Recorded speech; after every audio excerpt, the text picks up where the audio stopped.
What's up, Frost Giants? Welcome to Forgemaster Metal Reviews. This is the place where you get the most out of your metal. Hope you all are having a killer Wednesday. It's time to round up our best metal albums of January. What are your favorite picks from the month? Leave those down in the comments, and while you're at it, demolish the like button and subscribe if you are new. Gather your horse and weapons. Let's round up our picks from the best albums that we really liked from January.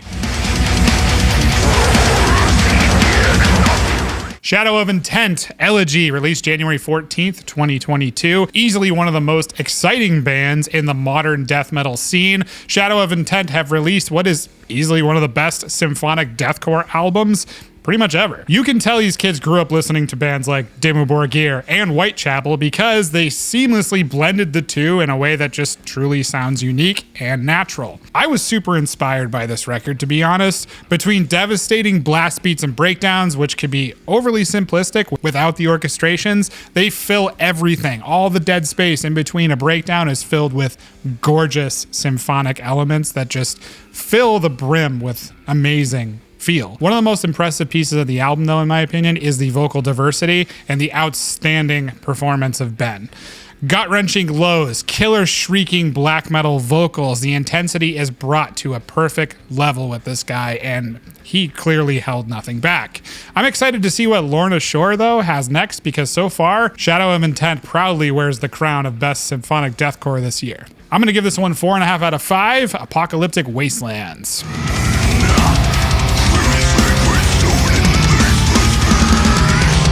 Washington-based Aethereus have dropped their sophomore album, Leiden, through the Artisan era this month, and I gotta say that I was totally captured by their highly technical take on melodic death metal. If you enjoyed last year's releases from Obscura, Storthrend, or Wizard Throne, this is right up your alley. The band masterfully plays with elements like dissonance while roping in other technical tropes from elements like jazz and prog rock. I really love the melodic structure of this album. First and foremost, there were moments where I anticipated that the band would go towards a certain key, and they do, which is nice because there are lots of contrasting moments where you don't expect them to go a certain way, and it's just really nice among the highly chaotic and technical parts. My only ding on this record, however, is that it is a little bit long. There are 8 tracks, total runtime of 55 minutes. I think that the record would have been a little better suited around the 45-minute runtime. Let the album breathe a little bit more and entrance the listener to maybe come back for another round. Either way, this is a great technical death metal record. 4.5 out of 5 Demons from the Ether.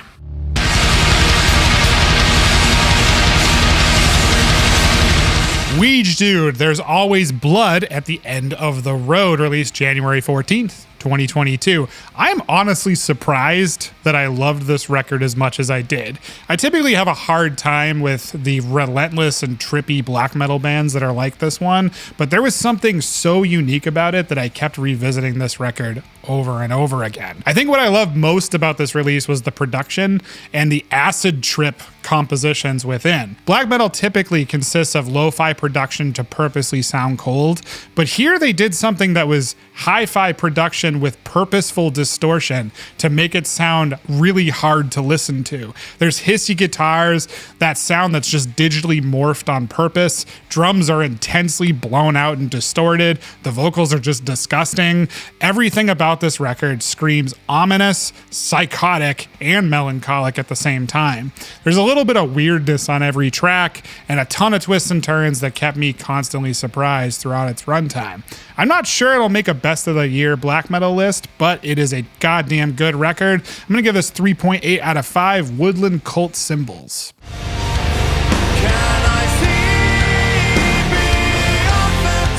Dawn of Solace, the somber melodic doom death project from Tuomas Sokkanen, has graced us with their third record, Flames of Perdition, released on Noble Demon Records. Melodic doom death is a genre that we really adore here, but it's also a genre that we have to be picky about just because it's really easy for bands to simplify the tropes and make something fucking boring. However, Flames of Perdition is far from boring, and if you enjoyed 2020's Waves from Dawn of Solace, you are going to be very pleasantly surprised at the direction of Flames of Perdition.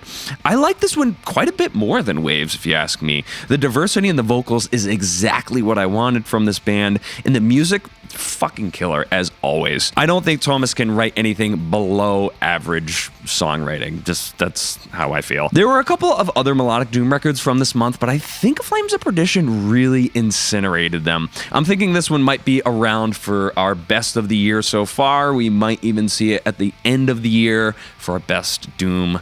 It's a little early to tell, but who knows? This is a really strong record that I'm giving 4.6 out of 5 Burning World Mothers. So glad you picked this one. This was one of my favorites of the month, too.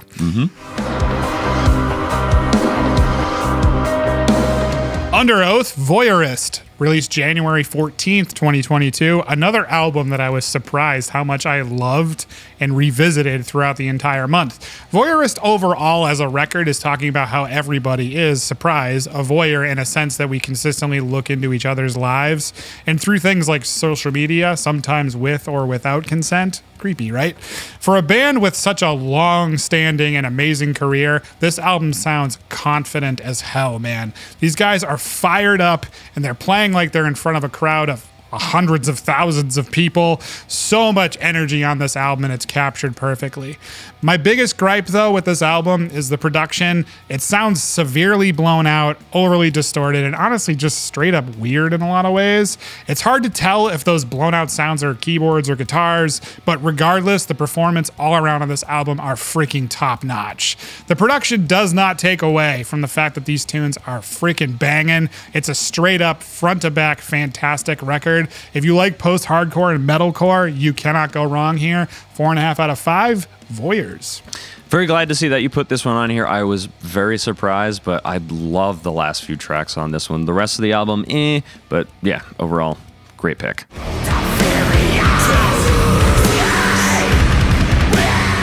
California Doomsters Aequorea waited 8 years to release their sophomore record, Dim. This was an independently released record with distribution help from Transylvanian Tapes.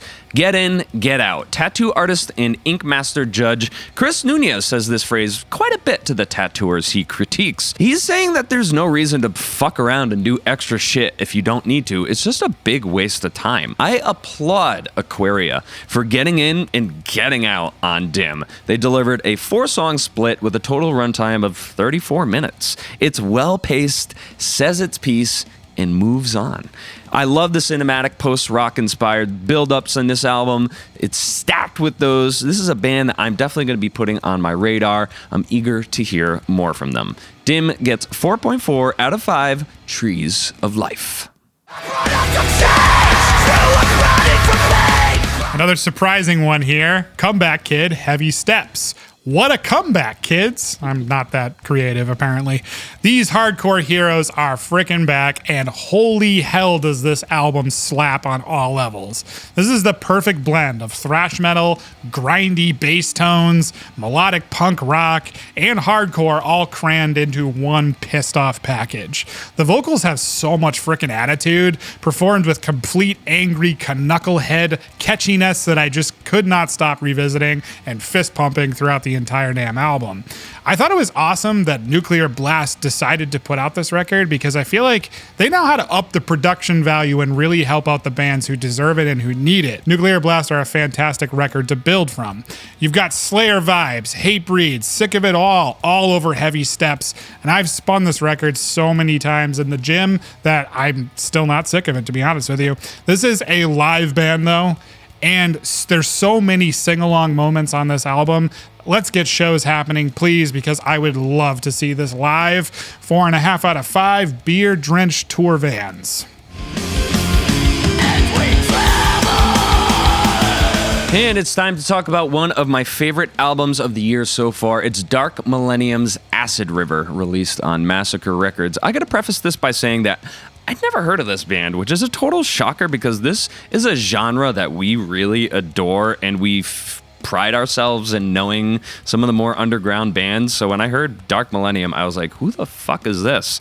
Progressive death doom really isn't a genre that a lot of bands are even good at. It's a genre that had its day, you know, in the early 90s when bands were still figuring out how do we merge death and doom. So it's crazy to think that 30 some odd years later, here's a band that is pulling off progressive death doom, and it sounds like it's straight from the era from which they pulled from. For anyone that enjoys the early days of Tiamat, Paradise Lost, or Rotting Christ, you have to spin this one. It is a total mindfuck that is somehow utterly coherent. The first time I listened to this, I found myself asking, what the hell was that? Like whenever these weird transitions and parts would come on, I just love interacting with an album in that sort of way. And this is one of my favorites of the year. 4.7 out of 5. Flowing rivers of LSD. Do not sleep on this one. I have a feeling I'm going to be talking about this one a few more times this year. Yeah, I couldn't believe how good this album was. If you showed this to me and said that this was from that time period, I would completely believe you.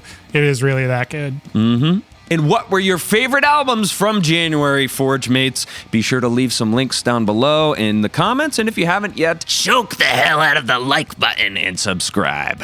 Go with the gods, Forge Masters. We'll see you on the comeback. See you next time.